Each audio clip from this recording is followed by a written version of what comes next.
The autumn morning was crisp and clear as Sergeant William Clark took his position outside Buckingham Palace. His red uniform was immaculate, pressed to perfection with every crease razor sharp, his rifle perfectly positioned according to military protocol, and his expression remained completely neutral and stoic. William had been a royal guard for 8 years. He took immense pride in his sacred duty to protect the royal family and maintain the dignity and honor of the crown. The responsibility weighed heavily on his shoulders, not because it was burdensome, but because it represented something far greater than himself. Every morning when William put on his uniform, he was reminded of the countless men and women who had served before him, who had stood in similar positions defending the monarchy and the values it represented. His grandfather had served in World War II. His father had been a career military officer, and William himself had followed in their footsteps with unwavering dedication and pride. Today was markedly different from usual days at the palace. A high-profile diplomatic visit was taking place, and security had been significantly increased throughout central London. Important visitors from around the world were arriving for crucial meetings with British officials, foreign ministers, and members of parliament. The palace grounds buzzed with extra security personnel, plainclothes officers, and diplomatic staff, but William remained laser-focused on his specific post near the main entrance, knowing that his role was critical to the overall security operation. Among the visiting dignitaries was a wealthy American businessman and his family, including his adult son, who had developed quite a reputation for being demanding, difficult, and completely entitled. The young man, wearing an expensive tailored suit that probably cost more than most people's monthly salary, and designer sunglasses that gleamed in the morning sun, been complaining loudly and incessantly to his personal security detail about what he called the inconvenience of following standard palace protocols. He was known in elite social circles for throwing his considerable weight around, using his father's vast political influence and seemingly unlimited financial resources to get special treatment wherever he traveled around the world. Hotels would bend their rules for him, restaurants would stay open past closing time, and government officials would often make exceptions to standard procedures just to avoid the complications that came with refusing his demands. His entourage included several bodyguards, personal assistants, a photographer whose job was apparently to document every moment of the trip, and various hangers-on who seemed to exist solely to laugh at his jokes and agree with everything he said. The group moved through London like a small army, demanding attention and expecting immediate accommodation wherever they went. As the group approached William's carefully positioned post, the businessman's son stopped abruptly and stared directly at the motionless guard with obvious curiosity and growing amusement. He had heard numerous stories about these famous British royal guards who never moved, no matter what happened around them, no matter how tourists tried to provoke them, and no matter what distractions occurred in their immediate vicinity. The stories had always fascinated him, but not out of respect for their discipline and training. Instead, he saw them as a challenge, a game to be won, a mystery to be solved. He had always believed that everyone had their breaking point, that everyone could be bought, intimidated, or manipulated if you just applied the right pressure in the right way. A mischievous and somewhat malicious idea began forming in his mind as he studied William standing perfectly still, like a statue carved from stone. The guard's discipline and composure struck him not as admirable qualities to be respected, but as weaknesses to be exploited for his own entertainment and amusement. "Watch this carefully," he said to his companions with a smug grin, pulling out his latest expensive smartphone to record what he was planning. "I bet I can make this guy break character completely. These toy soldiers are all for show anyway. They're just here to look pretty for the tourists and pose for pictures. There's no way this guy is actually tough or disciplined." His friends and members of his security team exchanged worried glances and tried to discourage him from whatever he was planning, knowing from experience that disrespecting royal guards could cause serious diplomatic problems, international incidents, and potentially embarrass his father's business interests. They had seen him cause problems before, but this felt different. It's more dangerous. But the young man was completely used to getting his way in every situation and rarely, if ever, faced any meaningful consequences for his actions, no matter how inappropriate or offensive they might be. His father's money and influence had always protected him from accountability, and he had developed an unshakable belief that rules simply didn't apply to him. He approached William with an arrogant smirk spread across his face, expecting to easily intimidate, embarrass, or break the composure of the guard through sheer force of personality and social status. He had no idea that William was a decorated combat veteran who had served 3 grueling tours in Afghanistan, had earned multiple commendations for bravery under fire, had saved lives in combat situations, and had earned his prestigious position. Through years of rigorous training, unwavering dedication to duty, an absolute commitment to serving something greater than himself, William's military record was impressive by any standard. He had joined the Army straight out of school, motivated by a deep sense of patriotic duty and family tradition. His basic training had been followed by specialized courses in close protection, crowd control, and ceremonial duties. He had volunteered for combat deployments when others sought safer assignments, and had distinguished himself through calm leadership under pressure and unwavering loyalty to his fellow soldiers. The transition from active combat duty to Royal Guard service had been competitive and demanding. Only the most disciplined, reliable, and exemplary soldiers were selected for the honor of protecting the royal family. The training was intense, covering everything from threat assessment to protocol, from firearms proficiency to diplomatic relations. William had excelled in every aspect, earning the respect of his superiors and the trust of his fellow guards. Now, as this entitled young man approached with obvious malicious intent, William drew upon all of his training, experience, and inner strength. He had faced enemy fire, had endured months of deployment away from family, had witnessed the ultimate sacrifice made by fellow soldiers, and had learned the true meaning of duty, honor, and service. This spoiled rich kid represented everything that William and his fellow service members had sworn to protect society from: the abuse of power, the lack of respect for others, and the belief that wealth could substitute for character. The businessman's son started his campaign of harassment with what he considered to be small, harmless provocations, waving his manicured hands repeatedly in front of William's face and making increasingly loud and disparaging comments about the guard's appearance, uniform, and purpose. "Look at this guy just standing there like some kind of museum exhibit or wax figure. I bet he's not even real security. It's probably just hired as a tourist attraction for people to take pictures with. What a complete joke this whole British tradition thing is." His voice carried the particular tone of someone who had never been told no in any meaningful way. Someone who had grown up believing that his opinions mattered more than other people's. Dignity, and someone who genuinely couldn't understand why anyone would choose service over self-interest. The other tourists in the area began to take notice, some looking uncomfortable with the display of disrespect they were witnessing. William remained absolutely motionless. It's like a statue carved from granite, his eyes focused straight ahead with lazy, R-like intensity. Years of intensive military training had taught him to ignore all manner of distractions and maintain his composure regardless of what chaos might be erupting around him. He had dealt with difficult tourists before, people who tried to make him laugh, who attempted to startle him, who posed for silly pictures, who asked him questions, but something about this particular individual's attitude and approach was more aggressive, more personal, and more deliberately malicious than the usual tourist antics. The young man's behavior was clearly calculated to humiliate and provoke. Not born from curiosity or playful interaction like most tourist encounters. This was different. This was someone who wanted to prove his superiority by breaking down someone else's discipline and professionalism. William recognized the type immediately from his military service, the kind of person who derived pleasure from asserting dominance over others, especially those in positions where they couldn't fight back, growing increasingly frustrated by the complete and total lack of any visible response to his provocations. The businessman's son decided to escalate his behavior significantly and dramatically. He began taking multiple selfies with William positioned prominently in the background, making exaggerated mocking poses, pulling ridiculous faces, and laughing loudly and obnoxiously with his friends and entourage. "This is absolutely hilarious. Oh, look at him!"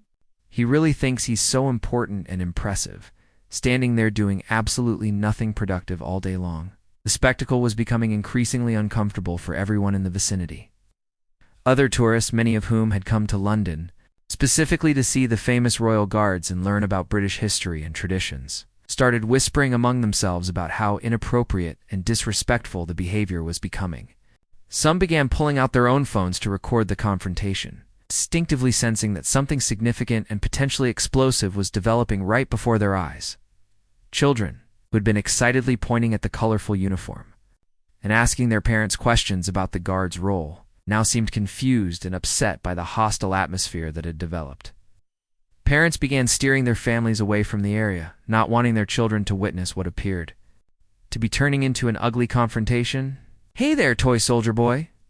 The businessman's son called out with increasing volume and aggression, snapping his fingers repeatedly and sharply near William's ear, in a gesture designed to be as annoying and disrespectful as possible. "I'm talking directly to you. Don't. You know who I am? Don't you realize who my father is? Father could buy this entire palace complex if he wanted to. He's got more money than your entire so-called royal family combined." His voice grew progressively louder and more demanding with each ignored comment, attracting unwanted attention from passersby. Other security personnel and palace staff who were beginning to monitor the situation more closely, the young man seemed to feed off the attention, becoming more animated and aggressive as his audience grew larger. The palace security team, highly trained professionals with years of experience in crowd control and threat assessment, was indeed monitoring the entire situation carefully through their sophisticated network of surveillance. Cameras positioned strategically throughout the palace grounds. However, royal guards were specifically and extensively trained to handle difficult people, hostile interactions, and challenging situations without requiring immediate backup or intervention, unless the situation escalated to physical violence or clear criminal behavior. William's commanding officers, watching from their security center, trusted him completely to manage the developing situation appropriately while maintaining the absolute highest standards of military bearing, professional conduct, and diplomatic sensitivity. They knew his record, understood his capabilities, and had complete confidence in his judgment and training. The businessman's son, interpreting William's continued silence and stillness as either weakness, fear, or stupidity, decided that verbal harassment and public mockery were insufficient to achieve his goal of breaking the guard's composure. When those tactics failed to produce the dramatic reaction he was seeking, he made the fateful decision to try physical intimidation and direct confrontation. He stepped much closer to William, deliberately invading his personal space in a way that was clearly meant to be threatening and aggressive. He pointed his finger directly at the guard's chest, his face twisted with arrogance and barely controlled anger at being ignored. "I said I'm talking to you directly. You will acknowledge me when I speak to you, soldier boy. I demand respect." The irony of demanding respect while showing absolutely none was completely lost on him. His behavior had crossed from merely rude and inappropriate into genuinely aggressive and potentially threatening territory. Other tourists were now openly staring, some recording everything on their phones, others backing away from what was clearly becoming a volatile situation. William remained perfectly positioned and completely motionless. But inside his mind, his military training was beginning to assess the situation more seriously. The young man's behavior was escalating in a predictable pattern that William had seen before in combat zones: initial provocation, followed by increased aggression when the desired response wasn't achieved, culminating in either physical confrontation or tactical withdrawal. The difference was that in combat zones, William had been free to respond appropriately to threats. Here, representing the Crown and the British military, he was bound by protocol, tradition, and diplomatic considerations. That required him to maintain absolute professionalism even in the face of deliberate provocation and disrespect. The situation reached an absolutely critical and dangerous breaking point when the businessman's son made a catastrophically stupid mistake that would change the entire trajectory of the encounter and potentially create an international incident. Emboldened by what he had completely misinterpreted as weakness, cowardice, and subservience on William's part, he reached out with shocking audacity and actually grabbed William's rifle with both hands, attempting to physically move it aside, while laughing mockingly and triumphantly. "Maybe I should just take this away from you, since you obviously don't know how to use it properly and don't have the courage to defend yourself," he declared loudly, his voice dripping with contempt and superiority. "What kind of pathetic excuse for a soldier just stands there and takes abuse like a punching bag? You're a disgrace to whatever military trained you." This single, incredibly reckless action crossed every possible line that existed in military protocol, international law, diplomatic relations, and basic human decency. Touching a Royal Guard's weapon was not merely disrespectful or inappropriate, it was potentially catastrophic. Certainly illegal under British law, could be interpreted as an act of aggression against the Crown itself, and represented a direct threat to national security that could trigger immediate and overwhelming response from multiple security agencies. William's extensive military training, honed through years of combat experience in life-or-death situations, immediately kicked into the highest possible gear. Every instinct developed through countless hours of training, every lesson learned in active combat zones, every protocol drilled into him during his transformation from civilian to elite soldier, suddenly activated simultaneously in one swift, perfectly controlled, an absolutely devastating movement that demonstrated years of hand-to-hand combat training and battlefield experience. William stepped back with lightning speed and secured his rifle while simultaneously fixing the young man with a direct, unwavering stare that could have frozen molten steel. The transformation was instant, dramatic, and absolutely terrifying to witness. The motionless ceremonial statue had instantly become a highly trained, combat-ready warrior operating at peak efficiency. The change in William's demeanor was so profound and immediate that everyone within a 50-foot radius instantly understood that something fundamental had shifted. The air itself seemed to crackle with tension and potential violence. Even the businessman's son, despite his overwhelming arrogance and complete lack of situational awareness, suddenly realized that he might have made a serious error in judgment. For the first time since the entire confrontation had begun, William spoke.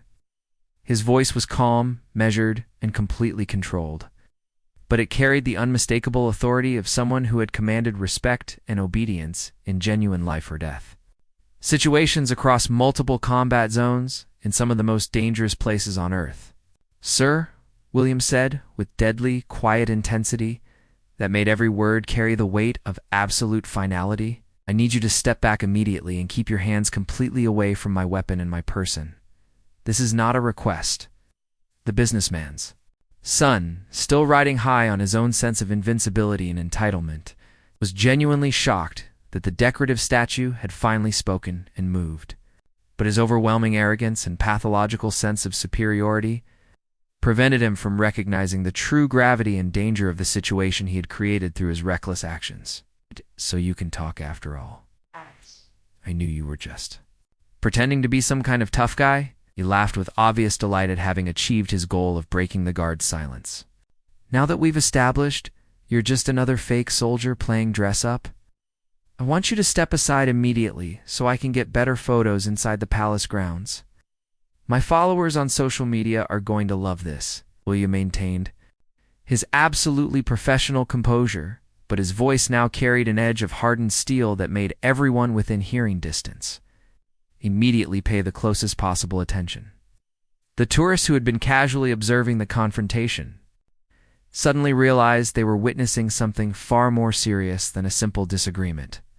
"Sir, you are currently interfering with a serving member of Her Majesty's Guard in the lawful execution of his assigned duties," William stated with crystalline clarity that left no room for misunderstanding. "You've made unauthorized physical contact with military equipment in violation of British law and international security protocols.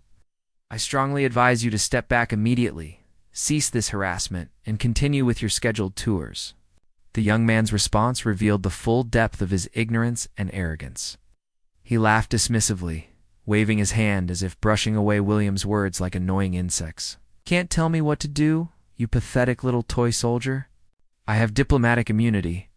I can go wherever I want and do whatever I want. My father practically owns half of America, and he's got politicians in his pocket on both sides of the Atlantic. He pulled out his phone again, apparently planning to call someone who he believed could immediately resolve the situation in his favor.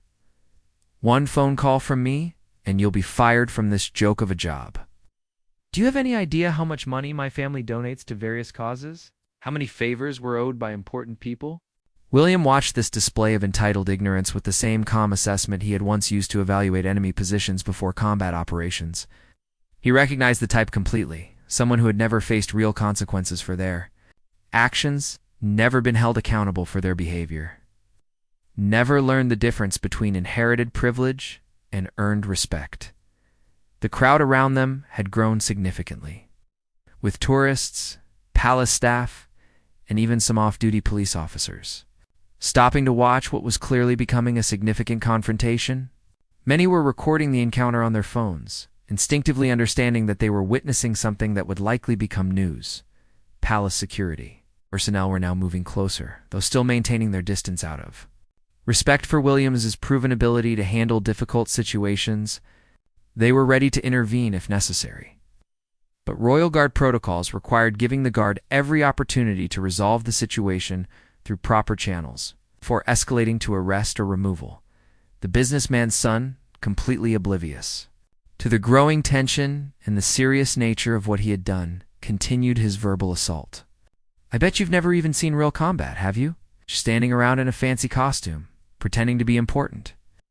Real soldiers actually fight wars, not play dress-up for tourists.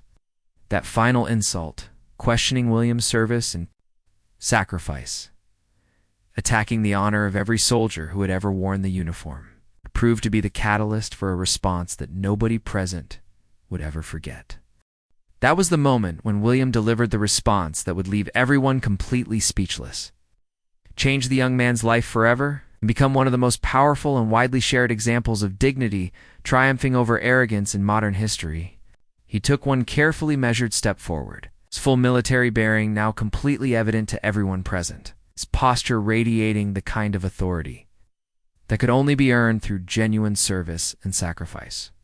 When William spoke, his words carried the combined weight of centuries of British military tradition, personal honor earned through blood and sacrifice, unshakable moral conviction, and a dignity that could never be purchased, inherited or intimidated into submission by anyone, regardless of their wealth or social status.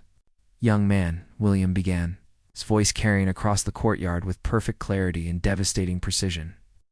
I have served 3 full combat tours in Afghanistan, defending the very freedoms that allow entitled individuals like yourself to travel safely around the world today, speaking your mind without fear of persecution, and living in societies where the rule of law protects even those who abuse their privileges. The businessman's son attempted to interrupt with another arrogant comment, perhaps a dismissive laugh or a crude joke, but William's presence had become so commanding, so absolutely authoritative, that the words died in the young man's throat before he could voice them. Everyone present, from tourists to security personnel to palace staff, found themselves completely captivated by the quiet power emanating from this man who had been dismissed as merely decorative just moments before. I have stood guard over the bodies of fallen comrades who died protecting innocent civilians from terrorists and extremists. William continued, his voice never rising but somehow becoming more powerful with each word. I have held the hands of wounded soldiers as they bled on foreign soil far from their families, having given everything they had in service to principles and values that you clearly cannot begin to comprehend or appreciate. The crowd had grown substantially, with people stopping their daily routines to listen to words that seemed to cut through the noise and chaos of modern life like a sword through silk.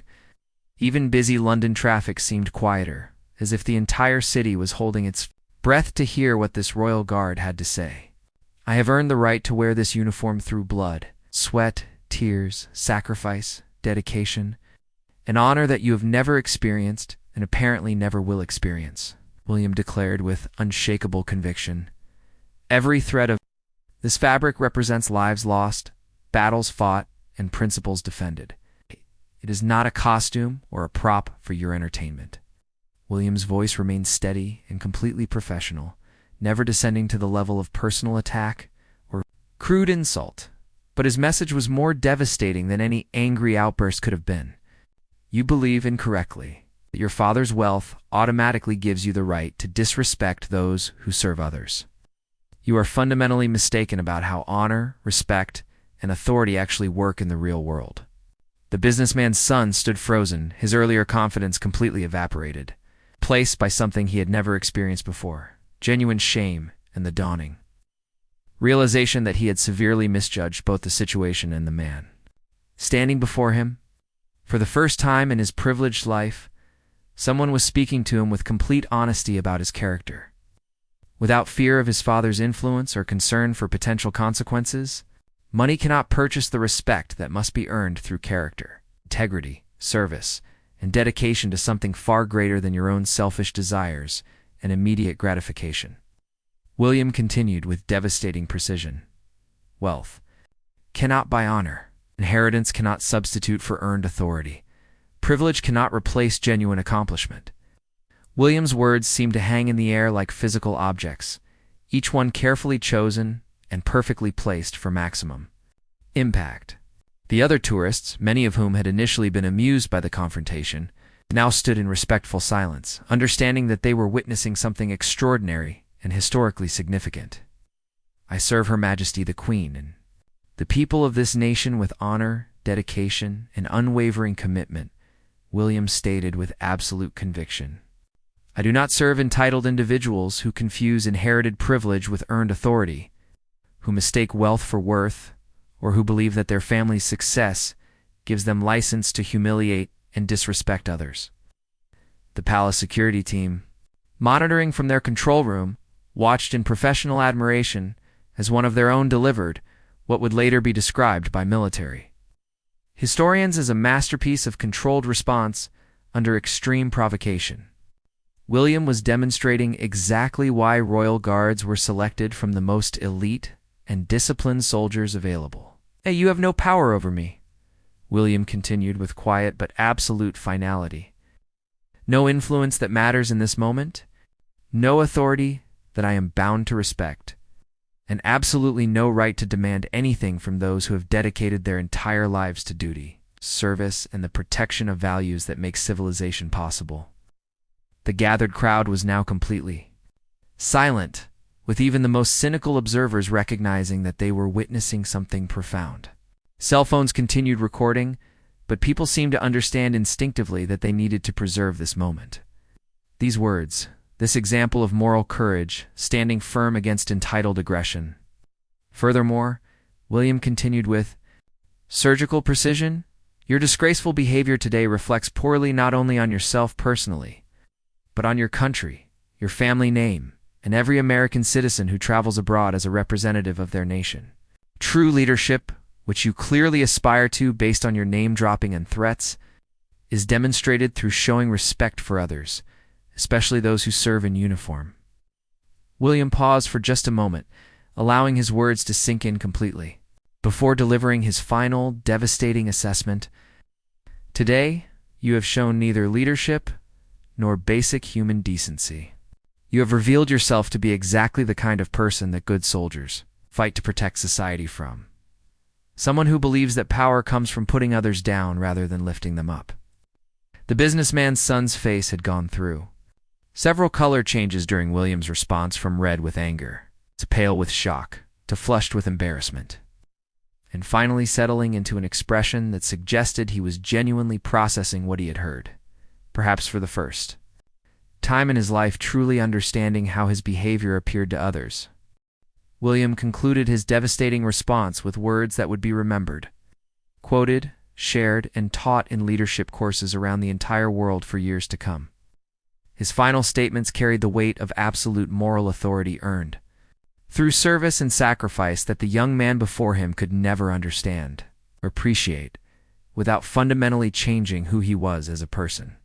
I strongly suggest that you use this moment, this opportunity that has been placed before you, as a chance to reflect deeply and honestly on the fundamental difference between demanding respect from others and actually earning that respect through your actions, character, and commitment to something greater than yourself. William said with the patience of a teacher addressing a particularly difficult student. The businessman's son continued to stand in stunned silence, his mouth slightly open, his earlier arrogance completely replaced by what appeared to be genuine shock and growing self-awareness. He had never been addressed this way in his entire life, with complete honesty, moral clarity, and absolute fearlessness regarding potential consequences. Real strength, the kind that builds nations and changes the world for the better, comes from lifting other people up, not from putting them down to make yourself feel temporarily important or powerful, William continued, his voice carrying the conviction of someone who had witnessed both the best and worst of human nature under extreme circumstances. The crowd around them had grown to include not just tourists, but palace staff, off-duty police officers, local business owners, and even some members of the British press who had been covering the diplomatic visit. All stood in respectful silence, understanding that they were witnessing a masterclass in dignity under pressure. Real power, the kind that actually matters in the long run and leaves a positive legacy, comes from selfless service to others and dedication to principles that benefit society as a whole, not from selfish pursuit of personal gratification and the accumulation of privileges that you did nothing to earn, William declared with unshakable conviction. Palace security officers approached quietly and professionally, having monitored the entire extraordinary exchange through their comprehensive surveillance systems. The lead security officer, a veteran himself who recognized the masterful way William had handled an extremely delicate situation, spoke with obvious respect and admiration. Sergeant Clark will escort these visitors to continue their scheduled tour of the public areas, the security chief said formally, though his tone conveyed deep professional respect. Thank you for handling this extremely challenging situation with such exceptional professionalism, dignity, and restraint. Your response was exemplary. As the group began to move away under careful security escort, something completely unexpected and remarkable happened that surprised everyone present, including the experienced security personnel who had seen every possible type of tourist behavior during their careers at the palace. The businessman's son suddenly stopped walking and turned back toward William, his body language completely transformed from the aggressive, arrogant posture he had displayed throughout the confrontation. His earlier overwhelming sense of entitlement and superiority had been entirely replaced by what appeared to be genuine remorse, respect, and something that might have been the beginning of actual humility. Sergeant Clark, he said quietly, his voice now completely lacking any trace of its previous demanding, disrespectful, and aggressive tone. The change was so dramatic that several people in the crowd exchanged surprised glances, unsure if they were witnessing genuine remorse or simply another performance. I want to offer you my most sincere and heartfelt apology for my completely inexcusable behavior today, continued, his words coming slowly as if he were carefully choosing each one. You were absolutely right about everything you said to me. Every single word. I have no excuse whatsoever for the way I acted, and I am genuinely ashamed of myself and my conduct. The apology seemed to surprise even his own security detail and entourage, who had apparently never witnessed their client show genuine remorse or accept responsibility for his actions. Several of them exchanged meaningful looks, as if they were seeing a side of him that had been hidden beneath years of entitlement and privilege. William nodded respectfully, maintaining his professional military bearing, while acknowledging the apology with the grace and dignity that had characterized his entire response to the confrontation. Apology accepted, sir. We all have opportunities throughout our lives to learn, grow, and become better people through our mistakes and experiences. The young man stepped closer with obvious respect and what appeared to be genuine admiration, extending his hand in a gesture that seemed to surprise everyone, including himself. I sincerely hope that the remainder of your visit to London will be more positive, educational, and respectful from this point forward, William said as he shook the offered hand firmly, but without any hint of triumph or superiority. Thank you for your service to your country, Sergeant Clark. The businessman's son said with what sounded like complete sincerity and newfound respect. I mean that with all my heart. You've taught me something incredibly important today about real courage, genuine strength, and what it actually means to be a man of honor and principle." The transformation was so complete and apparently genuine that several people in the crowd began to applaud softly, recognizing that they had witnessed not just a confrontation, but a moment of genuine human growth and redemption. The young man's words carried a weight and sincerity that suggested this encounter had fundamentally changed his perspective on life's service and what really mattered in the world. With those words hanging in the air, he rejoined his group and continued the tour, but his entire demeanor had changed dramatically. Gone was the loud, demanding voice and aggressive body language. Instead, he walked quietly, thoughtfully, occasionally looking back toward William's position with what appeared to be newfound respect and genuine gratitude for a lesson he desperately needed to learn. The security team noted the dramatic change in his behavior and would later report that the remainder of the visit proceeded without any incidents, complaints, or demands for special treatment. The young man who had arrived as an entitled bully had apparently begun a transformation into someone capable of recognizing the value of service, sacrifice, and genuine honor. The crowd of tourists, palace staff, security personnel, and local residents who had witnessed the entire extraordinary encounter began to applaud spontaneously and with genuine enthusiasm. They had experienced something incredibly rare and profoundly moving, a genuine moment when moral courage earned respect, and unwavering principle triumphed completely over arrogance, unearned privilege, and entitled behavior. The applause started slowly, with just a few people clapping, but it quickly spread throughout the gathered crowd as people realized they had witnessed something truly historic. This wasn't just polite tourist applause, this was genuine appreciation for a masterful demonstration of how dignity, honor, and moral authority could transform even the most hostile and seemingly hopeless situation into an opportunity for growth and redemption. Videos of the entire encounter, recorded by multiple tourists from different angles and perspectives, began spreading rapidly across all social media platforms within hours of the incident. People around the entire world shared, commented on, liked, and praised the Royal Guard's dignified, powerful, and ultimately transformative response to blatantly disrespectful and aggressive behavior. The footage went viral in the truest sense of the term, being shared millions of times across Facebook, Twitter, Instagram, TikTok, and YouTube. Comment sections filled with praise for William's professionalism, admiration for his restraint under extreme provocation, and respect for the way he had defended not just his position, but the fundamental values of service, sacrifice, and human dignity. Major news outlets around the world quickly picked up the story, with headlines praising William's exceptional handling of what could have become a serious international incident. CNN, BBC, Sky News, and dozens of other networks ran features about the Royal Guard, who had turned a moment of confrontation into a teachable moment that resonated with millions of people globally.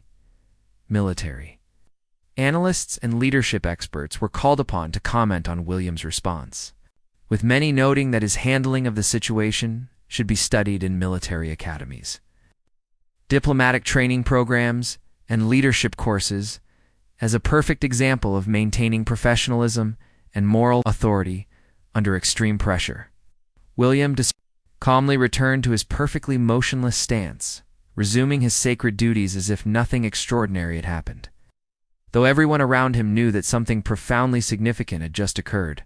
Inside, he felt deeply satisfied and proud that he had represented his uniform, his fellow soldiers, his country, and the values he held dear with the highest possible honor and dignity. His commanding officer, Colonel Harrison, personally commended him later that day for handling an extremely delicate diplomatic situation while maintaining the absolute highest standards of military bearing, professional conduct, and personal integrity. That was textbook crisis management under pressure. "Sergeant Clark," the colonel said with obvious pride, "you've made the entire regiment proud. The businessman's son's behavior underwent a dramatic and apparently permanent transformation during the remainder of his London visit. Palace security, hotel staff, restaurant workers, and tour guides all reported a complete change in his demeanor and treatment of service personnel. He was observed thanking everyone he encountered, speaking respectfully to staff members regardless of their position, asking thoughtful questions about British history and culture, and showing genuine interest in learning rather than simply being entertained. Perhaps most remarkably, he was spotted making a substantial anonymous donation to a veterans charity supporting wounded soldiers and their families. When asked about it later, he simply said that he had learned something important about the true cost of freedom and wanted to do something meaningful to support those who had sacrificed for others. The transformation extended beyond his London visit. Social media posts from his accounts, previously filled with boastful displays of wealth and entitled complaints about service, began featuring thoughtful reflections on leadership, service, and responsibility. He shared William's words with permission and wrote extensively about how the encounter had forced him to examine his own values and behavior. Several months later, the young man returned to London specifically to visit William during his regular duty hours. This time he came not as a tourist seeking entertainment, but as someone genuinely changed by their previous encounter. He brought a handwritten letter of gratitude, a substantial donation to the Royal British Legion, and what appeared to be sincere respect for the man who had shown him a different way to live. That conversation completely changed my perspective on life, service, leadership, what really matters in this world, he told William quietly during a brief, respectful conversation. Thank you for caring enough about a complete stranger to tell him the hard truth he desperately needed to hear, even when it would have been easier to just let me continue making a fool of myself. William's powerful and principled response became a widely used teaching example in military academies, leadership development programs, diplomatic training courses, and business schools around the world. His words perfectly demonstrated how true moral authority comes from character and earned respect rather than rank, position, or inherited privilege. And how the right message delivered with unwavering dignity and principle can transform even the most difficult and seemingly hopeless situations into opportunities for genuine human growth, positive change. The encounter was studied by psychologists interested in behavioral transformation, by military historians analyzing crisis management under pressure, and by leadership experts examining how authentic authority differs from positional power. William's response became a case study in maintaining professional composure while standing firm on fundamental principles. Years later, when William was promoted to training instructor for new Royal Guards, he would use this encounter as a central example in his teaching curriculum. He would tell new recruits that their role extended far beyond simply standing guard. They were representatives of something larger than themselves, embodiments of service and sacrifice that could inspire others to become better people. Remember, he would tell his students during training sessions, people are always watching, not just what we do, but who we are and what we represent. Every interaction, no matter how small or seemingly insignificant, is an opportunity to honor the service and sacrifice of those who came before us, and to perhaps help someone else understand what real strength and character look like. The businessman's son eventually used his family's resources and influence in completely different ways, establishing scholarship programs for military veterans, supporting mental health services for soldiers returning from combat, and speaking publicly about the importance of earning respect through service rather than expecting it through privilege. His transformation became almost as famous as the original encounter, showing that people really can change when confronted with truth delivered with dignity and moral authority. The encounter at Buckingham Palace became more than just a viral video or news story. It became a lasting reminder that respect cannot be demanded, purchased, or inherited. It must be earned through character, demonstrated through service, and maintained through unwavering commitment to principles that benefit others rather than just oneself. William's response proved that sometimes the most powerful thing you can do is simply stand firm on your values and speak the truth with dignity, even when facing those who believe their wealth or status places them above accountability. In the Years that followed, whenever someone would ask William about that day, about those 30 seconds that changed to lives and inspired millions of others, he would simply say, "I was just doing my duty, not just as a guard, but as a human being responsible for upholding the values that make civilization possible." Sometimes that means standing perfectly still, and sometimes that means speaking up when someone needs to hear the truth. The legacy of that encounter continues to inspire people around the world, reminding them that real authority comes from service. Genuine strength comes from lifting others up, and that sometimes a single moment of moral courage can create ripples that spread far beyond what we can imagine, touching lives and changing perspectives in ways we may never fully know or understand.